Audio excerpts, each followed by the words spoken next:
Assalamualaikum warahmatullahi wabarakatuh. Bismillah walhamdulillah wassalatu wassalamu ala rasulillah la nabiyya ba'dah. Wa qala Allah ta'ala fi kitabil azim. Bismillahirrahmanirrahim. Innahu laqur'anun karim fi kitabin maknun la yamassuhu illa al-mutahharun tanzilun min rabbil alamin. Sadaqallahul azim. Wa sadaqa rasuluhun nabiyul karim. Wa nahnu ala dhalika minasy syahidin wasyakirin. Walhamdulillahi rabbil alamin. Hadirin jamaah salat maghrib Masjid Darul Ilmi STIK PTIK rahimakumullah. Mari bersama-sama dalam majelis yang berbahagia ini, dengan tidak jemu-jemunya kita memanjatkan puji syukur kita kehadirat Allah Subhanahu wa taala atas segala rahmat, karunia, bahkan taufik dan hidayah Allah Subhanahu wa taala yang telah Allah berikan kepada kita semua. Selawat dan salam mari pula kita kirimkan untuk junjungan alam Nabiur Rahmah, Nabi besar Muhammad sallallahu alaihi wasallam. Allahumma salli ala sayyidina Muhammad wa ala ali sayyidina Muhammad. Mudah-mudahan dengan salam sejahtera, dengan memperbanyak selawat semasa hidup kita di muka bumi ini, nanti pada yaumil mahsyar Allah Subhanahu wa taala berkenan memberikan syafaat baginda sallallahu alaihi wasallam untuk kita semua. Amin ya rabbal alamin. Hari di mana sulit sekali mendapatkan pertolongan, bahkan digambarkan dalam beberapa riwayat hadis Nabi sallallahu alaihi wasallam, pada hari itu di mana manusia semua mencari pertolongan, dan mula-mula manusia menyangka bahwa Nabi pertama dan juga termasuk manusia pertama yang diciptakan oleh Allah Subhanahu wa taala akan dapat memberi bantuan dan pertolongan kepada seluruh manusia. Maka semua manusia ketika itu datang bertemu kepada manusia pertama dan Nabi pertama, yakni Nabi Adam alaihissalam. Seraya berkata, "Wahai Adam, sesungguhnya engkau adalah manusia pertama yang Allah ciptakan, dan Allah juga telah mengangkat engkau sebagai nabi pertama bagi manusia."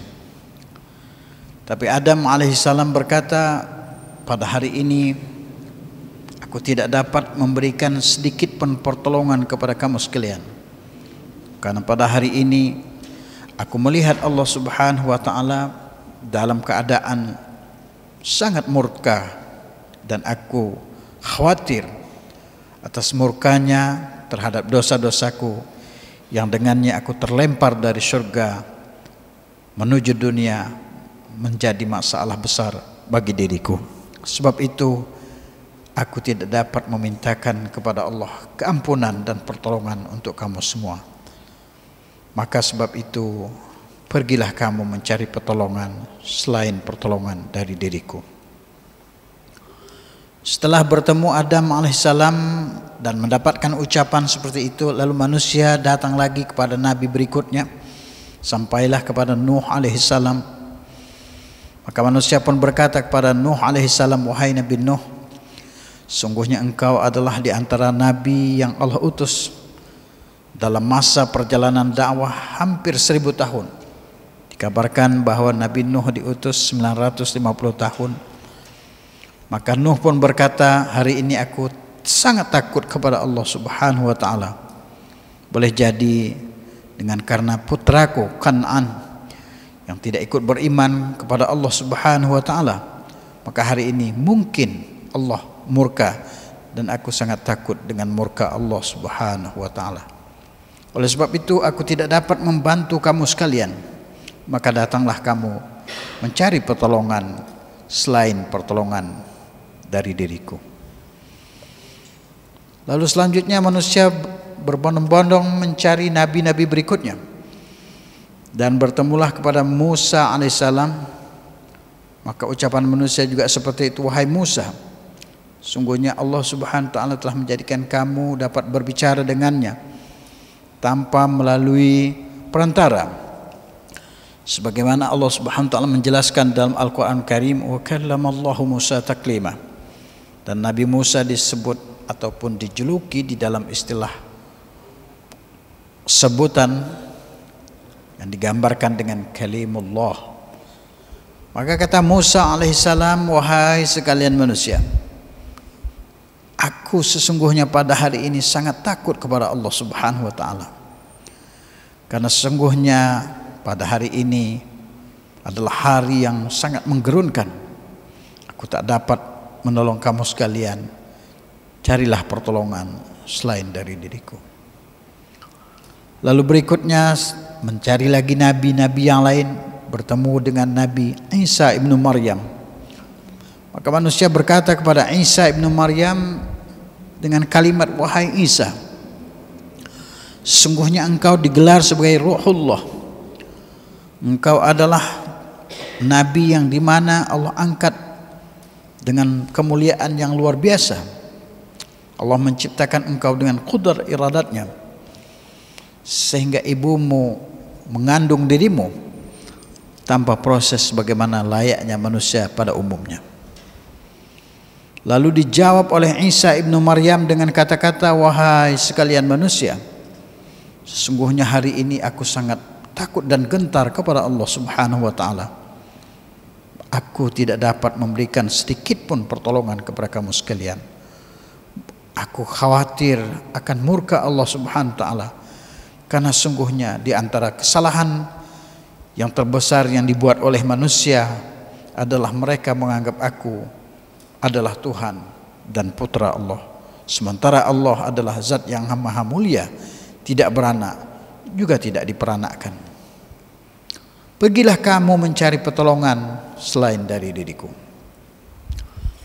Lalu terakhir manusia berbondong-bondong mencari nabi dan bertemu dengan nabi terakhir yang kita kenal dengan Sayyidul Mursalin wa Khataman Nabiyyin, yakni nabi besar, nabi kita Muhammad sallallahu alaihi wasallam.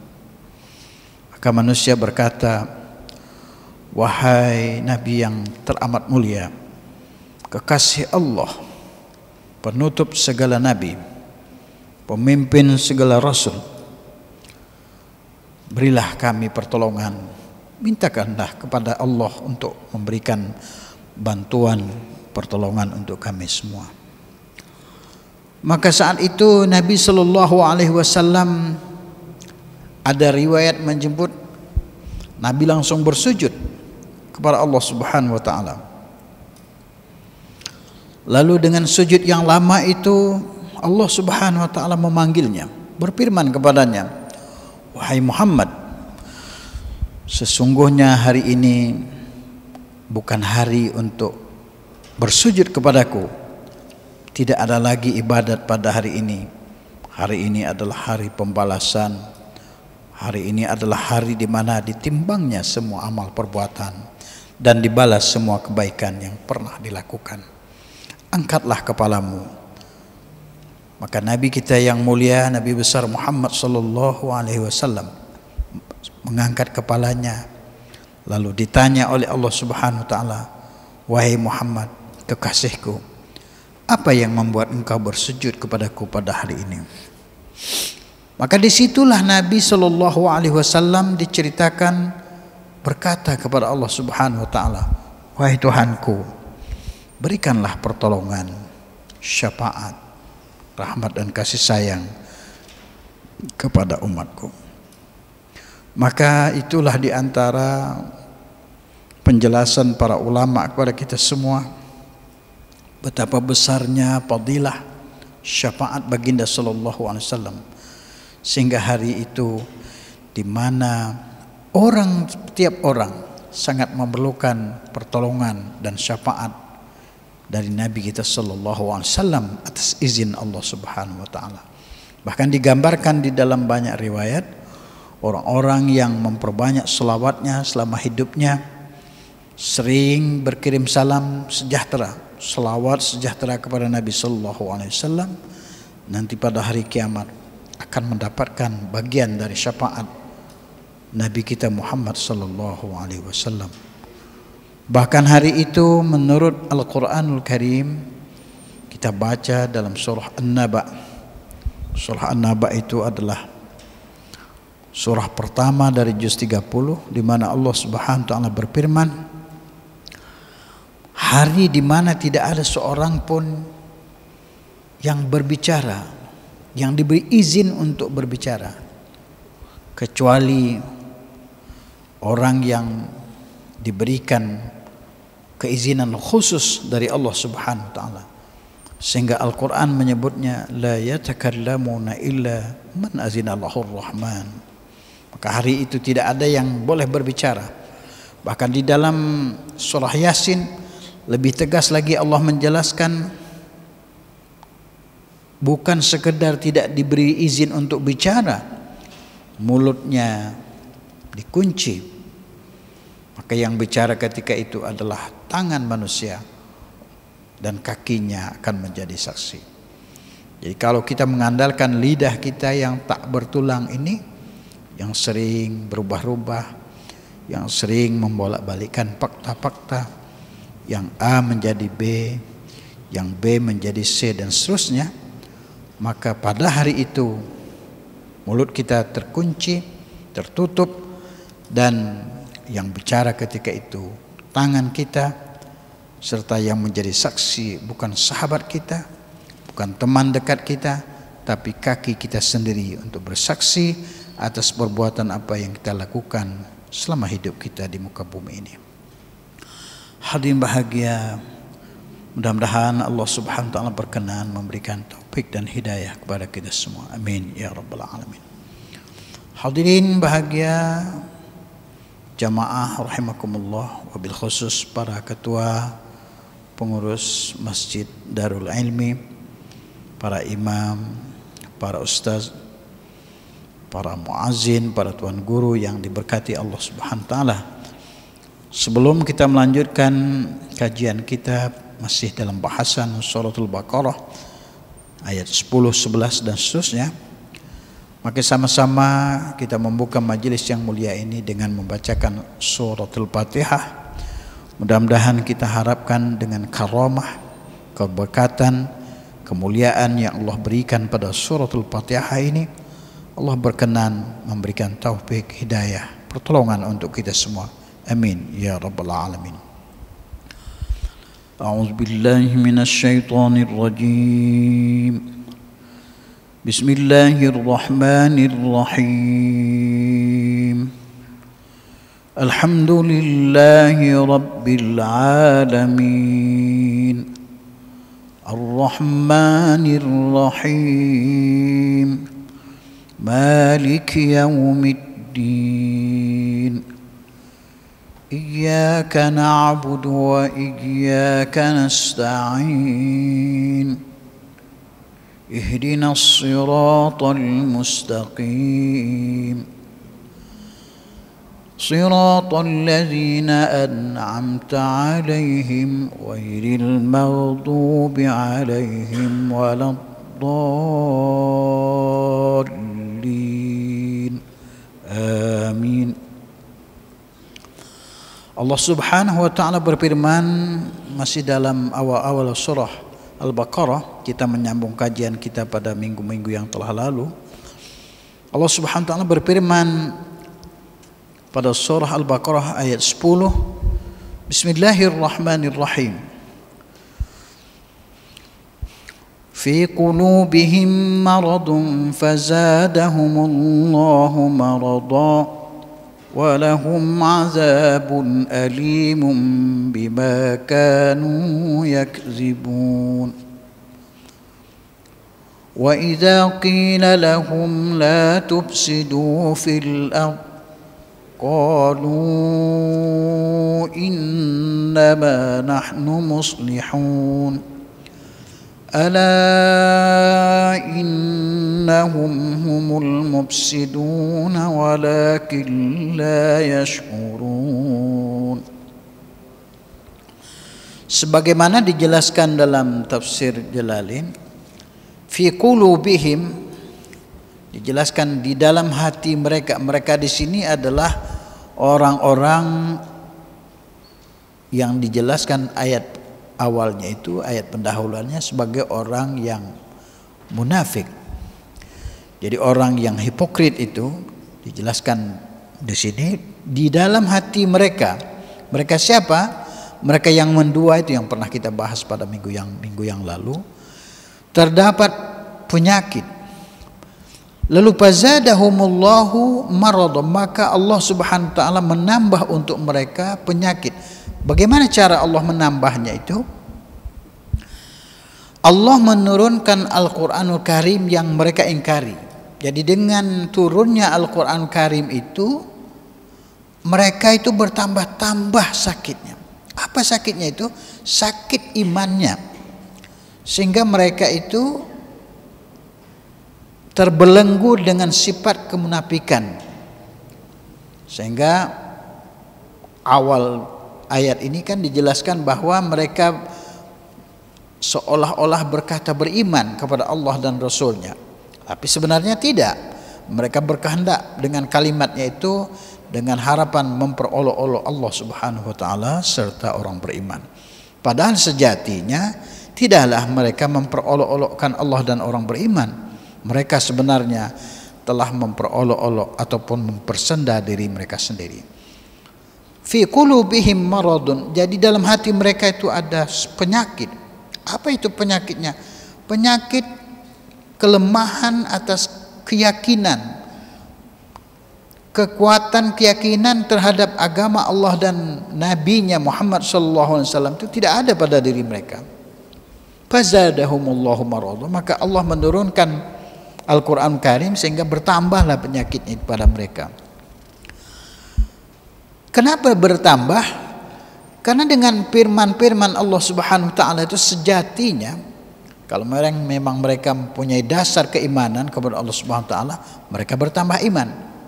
Sebab sifat orang beriman itu apabila dibacakan Al-Qur'an Karim, innal dijelaskan dalam Al-Qur'an Karim pada surah yang berbeda, innamal mu'minuna alladzina idza dzukirallahu wajilat qulubuhum.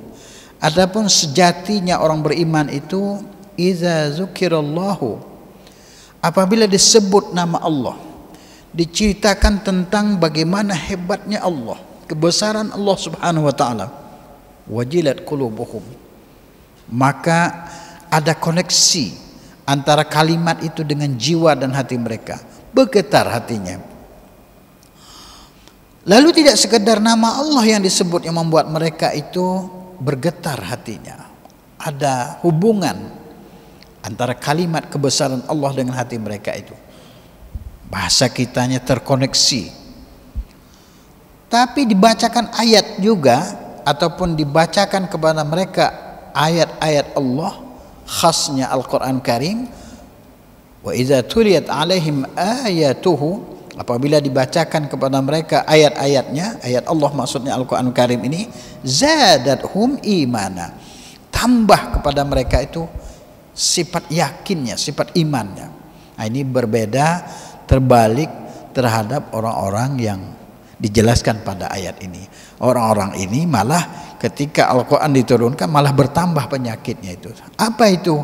Malah bertambah sifat ingkarnya, bertambah sifat kafirnya, kufurnya, bertambah pula sifat hipokrit ataupun sifat munafiknya itu, sifat menduanya. Ini berbeda 180 derajat antara sifat orang beriman dengan sifat mereka. Kalau orang beriman tadi dijelaskan oleh ayat, orang beriman itu yang sejatinya beriman, kalau disebut nama Allah Subhanahu wa taala, diceritakan kebesaran Allah Subhanahu wa taala, bergetar hati mereka, dan apabila dibacakan kepada mereka ayat-ayat Allah Subhanahu wa taala, maka bertambahlah iman mereka. Inilah sifatnya yang jauh berbeda, bak kata pepatah, antara langit dan bumi. Walahum azabun alimun bima kanu yakdzibun, maka bagi mereka orang-orang tadi yang hipokrit, yang munafik itu, siksaan yang pedih Bagaimana tidak pedih? Karena sungguhnya sifat itu tidak keluar dari mereka, tetap bersemayam sifat munafik itu kepada mereka. Bima kanu yakzibun, atas apa yang mereka dustakan. Jadi mereka telah melihat kebesaran Allah, mereka telah bertemu dengan utusannya, yakni Nabi kita Muhammad sallallahu alaihi wasallam, tapi mereka mendustakannya. Bahkan di dalam kaidah membaca pada riwayat yang lain ini dibaca zal, huruf zalnya ini dibaca dengan tasydid, bima kanu yukazibun. Jadi menunjukkan bahwa benar-benar sangat pembohong, pendusta, maksudnya benar-benar sangat dusta, sampai dibikin tasydid, itu dibaca dengan tasydid huruf zalnya itu. Wa idza qila lahum la tufsidu fil ardi qalu innama nahnu muslihun. Dan apabila qila lahum, dikatakan kepada mereka, masih mereka juga, mereka orang-orang munafik tadi, la tufsidu fil ard, jangan berbuat kerusakan di muka bumi, jangan menebarkan sesuatu yang menjadi masalah, jangan buat onar. Jadi orang-orang kalau munafik ini susah kita mau menjinakkan mereka, karena ini contohnya sudah ada sejak zaman dulu, sejak zaman di mana Al-Quran pertama sekali diturunkan. Bahkan sebelum Islam tiba, maka sifat ini pun sudah ada pada zaman masa nabi-nabi sebelumnya. Tapi ini diperjelas lagi oleh Al-Quran Karim, di mana cerita ini menggambarkan tentang bagaimana sifat masyarakat yang dulu pernah kita jelaskan terbagi tiga ketika datangnya agama, ketika datangnya utusan Allah yang bernama Nabi kita Muhammad SAW, ketika datangnya kitab Allah yang terakhir, yakni Al-Quran Karim. Itu terbagi tiga. Pertama mereka yang beriman, kedua mereka yang kafir, terbalik dari beriman, yang ketiga mereka yang mendua. Ketika bertemu orang beriman dia bilang beriman, dan ketika kembali kepada orang-orang kafir, kelompok-kelompoknya, dia berkata kami masih tetap bersama kamu, kami hanya memperolok-olokkan Allah Tuhannya Muhammad, dan juga memperolok-olok orang-orang yang bersama Muhammad sallallahu alaihi wasallam. Maka ketika dikatakan kepada mereka jangan kamu berbuat kerusakan di muka bumi, jadi banyak hal yang bisa ditimbulkan, kerusakan yang ditimbulkan oleh orang munafik ini banyak sekali. Dalam kenyataan kehidupan kita kekinian, kita dapat tahu orang-orang munafik ini adalah pengadu domba, orang-orang munafik ini adalah pemecah belah umat dan masyarakat. Maka janganlah sampai kita menjadi bagian dari orang-orang tersebut. A'udzubillah min zalik. Apa kata mereka? Qalu, maka mereka berkata, innama nahnu muslihun. Mereka berkata sesungguhnya kami adalah orang-orang yang berbuat kebaikan. Tidak ada tanda-tanda dari diri kami ini yang menimbulkan huru-hara ataupun kerusakan akibat perbuatan kami, tidak ada. Itu pengakuan mereka. Ini penjelasan yang mereka jelaskan ketika mereka ditegah, dilarang untuk berbuat onar ataupun berbuat keburukan atau berbuat kerusakan di muka bumi.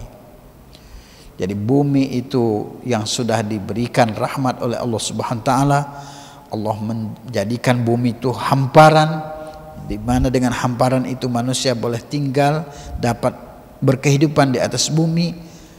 Kemudian Allah Subhanahu wa taala menurunkan air hujan, air yang diturunkan dari langit, di mana dengan air itu ditumbuhkan tumbuh-tumbuhan, dengan tumbuh-tumbuhan itu menjadi makanan. Al-Quran menjelaskan sebagai rezeki bagi manusia. Dalam Quran Karim dijelaskan, wa anzalna minas sama'i ma'am mubarakan, wa anzalna minas sama'i, dan kami turunkan dari langit. Apa yang kami turunkan? Ma'an. Jadi yang Allah turunkan dari langit itu salah satunya air. Mubarakan, bukan air sembarang air, air yang penuh keberkatan. Wa anzalna minas sama'i ma'an mubarakan. Wa anzalna minas sama'i ma'an mubarakan. Kami turunkan dari langit air yang penuh keberkatan. Ada juga kalimat wa anzala minas sama'i ma'an fa akhraja bihi minas samarat rizqan lakum. Ada ayat disampaikan kepada kita, dijelaskan kepada kita seperti itu, masih dalam surah Al-Baqarah ini. Wa anzala minas sama'i ma'an fa akhraja bihi minas samarati rizqan lakum. Ayat 20. Ayat 22.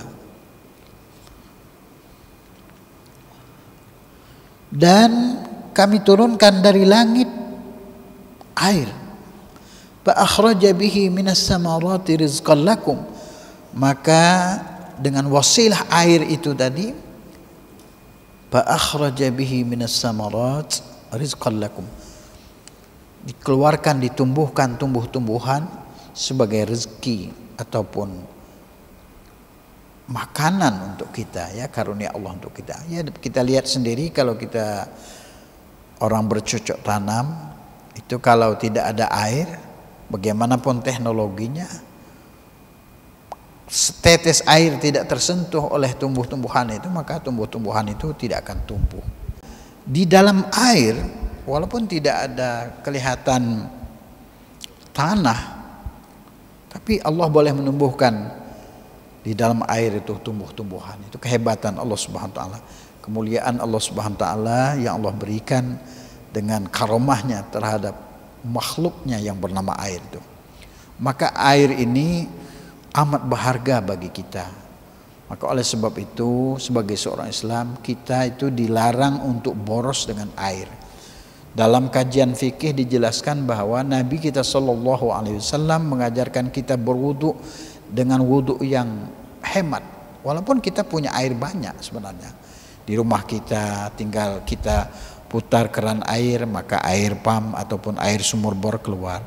Tapi tetap kita diajarkan oleh Nabi kita sallallahu alaihi wasallam untuk berwudu dengan hemat, tidak boleh boros.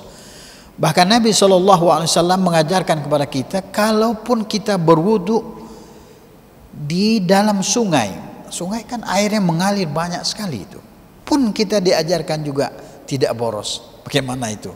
Hebatnya didikan Nabi kita SAW.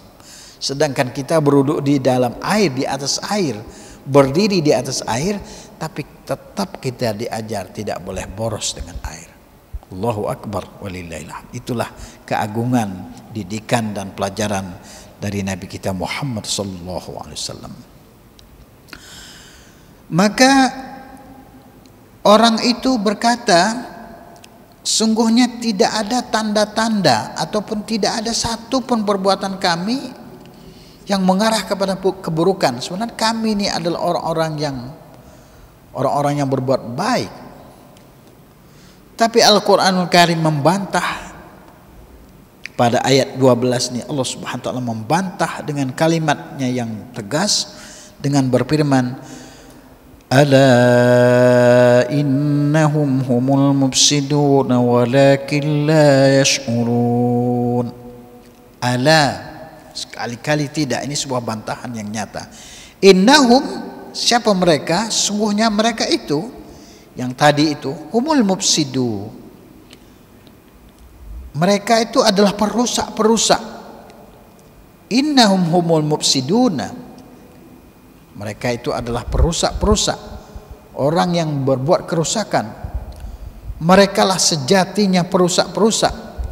Jadi kalau orang yang punya sifat hipokrit, tukang adu domba, tukang riba, tukang cela-mencela dan seterusnya, ini termasuk perusak ini sebenarnya. Kalau kita lihat konteks ayat ini.